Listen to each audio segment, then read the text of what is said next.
Ireo vaovao tapatapa ny kosa indray no arahantsika manaraka.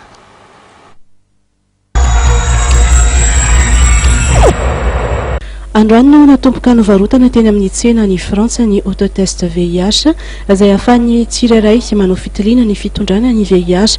Tanjona amin'izany ny fanentana n'olona rivony maro anatontosan izay fitiliana izay. Tsy mila taratasy-panafody avy amin'ny mpitsabo ny fividianana ny autotest izay mitetina 520 ka hatramin'ny 30 euro. Ila Frantsa moa ny firenena fahatelo no mampiasa azy ity taoriana ny États-Unis sy Grande-Bretagne. Araka fantatra dia ahitana olona vaovao hatramin'ny 7 arivo isan-taona mitondra ny VIH any Frantsany. Raha toa ka mahery ny 3 volana no nahazahoana ny aretina dia azo atokisana tsara ny valin'ny autotest araka nambaran'ny tompony andraikitra.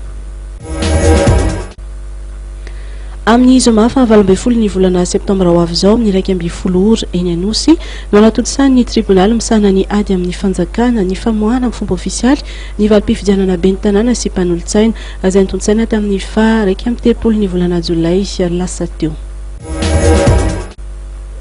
Nametrahana toby ahafahana manao vaksiny miaro amin'ny polio amin'ireo ankizy mpandeha fiaramanidina latsaka ny 12 taona tonga eto Madagasikara eny amin'ny serana mpiaramanidina iraisam-pirenena ny Ivato araka nambarana andreo manam-pahefana misahana ny fahasalamana.